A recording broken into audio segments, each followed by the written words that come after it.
नमस्कार मित्रांनो, trending Marathi education या करंट अफेअर्सच्या मराठी एज्युकेशन चॅनलमध्ये आपले स्वागत आहे. तर मित्रांनो, आपण तुमच्यासाठी रोजच्या रोज चालू घडामोडीचे प्रश्न हे मराठीतून घेऊन येत असतो. आजच्या व्हिडिओमध्ये आपण तुमच्यासाठी 24 डिसेंबर 2023च्या सर्व महत्त्वाच्या चालू घडामोडी या बघणार आहोत. मित्रांनो, चॅनलवर नवीन असाल, चॅनलला अजूनपर्यंत सबस्क्राईब केलेलं नसेल, सबस्क्राईब करून घ्या आणि बेल आयकनला प्रेस करा. म्हणजेच प्रत्येक दिवसाच्या चालू घडामोडीच्या व्हिडिओची नोटिफिकेशन ही तुम्हाला सर्वात आधी मिळेल. तर चला, वेळ न घालवता व्हिडिओला सुरुवात करूया. केंद्र सरकारच्या अहवालानुसार देशात कोणत्या राज्यात सर्वाधिक कारागृहांची संख्या आहे? तर या पहिल्या प्रश्नाचं उत्तर आहे ऑप्शन क्रमांक 1, राजस्थान. तर मित्रांनो, केंद्र सरकारच्या अहवालानुसार देशात राजस्थान राज्यात सर्वाधिक कारागृहांची संख्या आहे.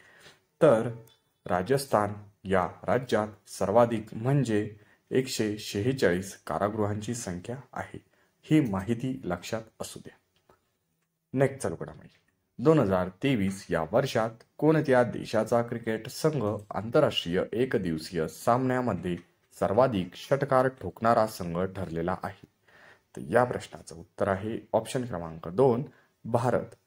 तर मित्रांनो, भारतीय क्रिकेट संघाने 2023 या वर्षभरात आंतरराष्ट्रीय एकदिवसीय सामन्यात सर्वाधिक म्हणजे 250 षटकार ठोकण्याचा विक्रम हा केलेला आहे.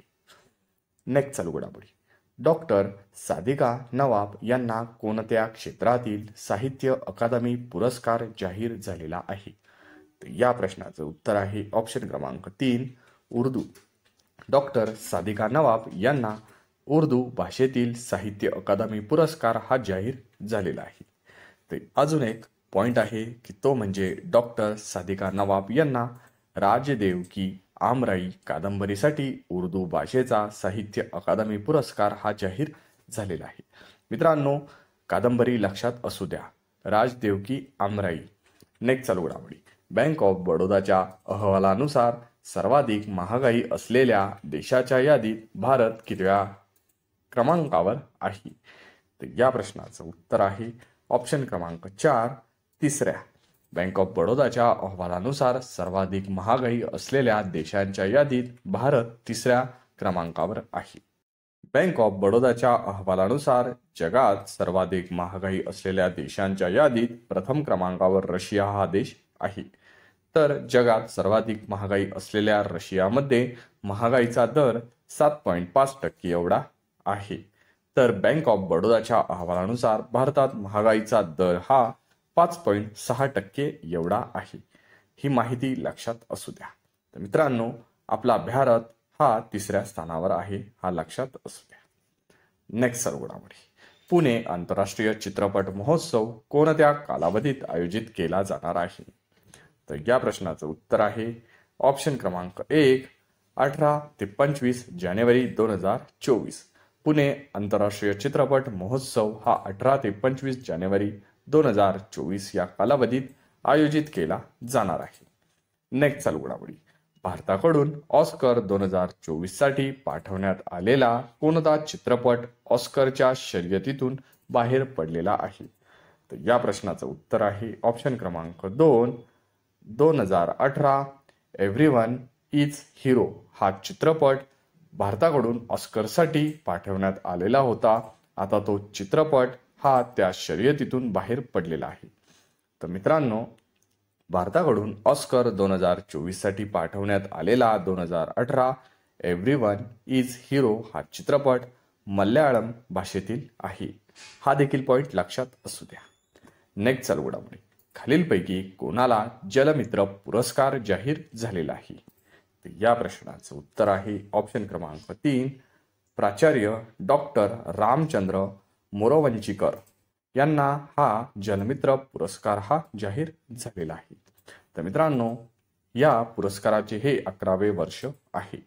महाराष्ट्र विकास केंद्र या संस्थेच्या जलमित्र पुरस्कार यावर्षी जल सांस्कृतिकचे अभ्यासक, ज्येष्ठ इतिहास व पुरातत्त्व संशोधक प्राचार्य डॉक्टर श्री मोरवंचीकर यांना जाहीर झालेला आहे. आर्क्टिक प्रदेशावर कुठले वर्ष आजवरचा उष्ण महिना हा उन्हाळा ठरलेला आहे? तर या प्रश्नाचं उत्तर आहे ऑप्शन क्रमांक 4 2023. आर्क्टिक प्रदेशावर 2023 वर्ष आजवरचा सर्वात उष्ण उन्हाळा हा ठरलेला आहे. तर इसवी सन 1900 नंतर 2023 हे 6वे उष्ण वर्ष ठरलेले आहे. नेक्स्ट चालू घडामोडी. राष्ट्रीय गणित दिन हा कधी साजरा करण्यात येतो? तर मित्रांनो, राष्ट्रीय गणित दिन हा आपण ऑप्शन क्रमांक 1 22 डिसेंबर या दिवशी साजरा करत असतो. तर भारतामध्ये श्रीनिवासन रामानुजन यांची जयंती राष्ट्रीय गणित दिन म्हणून दरवर्षी 22 डिसेंबर रोजी साजरी करण्यात येते. हा देखील पॉईंट लक्षात असू द्या. तर मित्रांनो, आपण डिसेंबर महिन्याचे दिनविशेष देखील बघून घेऊया, कारण सध्या प्रत्येक पेपरमध्ये कुठल्या ना कुठल्या महिन्याचा दिनविशेषवर प्रश्न हा असतोच. त्यामुळे दिनविशेष देखील महत्त्वाचे आहे. तर चला आपण दिनविशेष बघून घेऊया. 1 डिसेंबरला असतो एड्स प्रतिबंधक दिन. तर 2 डिसेंबरला असतो जागतिक गुलामगिरी मुक्तता दिन, आंतरराष्ट्रीय संगणक साक्षरता दिन, राष्ट्रीय प्रदूषण नियंत्रण दिवस. तर 3 डिसेंबरला असतो जागतिक अपंग दिन, भोपाळ वायुगळती दिन आणि राष्ट्रीय वकील दिवस. 4 डिसेंबरला असतो भारतीय नौसेना दिवस आणि आंतरराष्ट्रीय चित्ता दिवस. 5 डिसेंबरला असतो जागतिक माती दिन, आंतरराष्ट्रीय स्वयंसेवक दिन. 6 डिसेंबरला असतो डॉक्टर बाबासाहेब आंबेडकर यांची पुण्यतिथी. 7 डिसेंबरला असतो भारतीय लष्कर ध्वज दिन आणि आंतरराष्ट्रीय नागरी विमान सेवा दिन. 9 डिसेंबरला असतो आंतरराष्ट्रीय भ्रष्टाचार विरोधी दिन. तर 10 डिसेंबरला असतो मानवी हक्क दिन, अल्फ्रेड नोबेल यांची पुण्यतिथी. 11 डिसेंबरला असतो आंतरराष्ट्रीय पर्वत दिवस व युनिसेफ दिवस. 12 डिसेंबरला असतो स्वदेशी दिन आणि हुतात्मा बाबू गेनू शहीद दिन.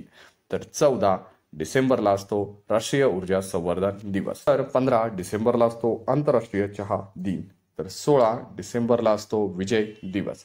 18 डिसेंबरला असतो आंतरराष्ट्रीय स्थलांतरित दिन. तर 19 डिसेंबरला असतो गोवा मुक्ती दिन आणि 20 डिसेंबरला असतो आंतरराष्ट्रीय मानवी एकता दिन. 22 डिसेंबरला असतो राष्ट्रीय गणित दिन. तर 23 डिसेंबरला असतो किसान दिन.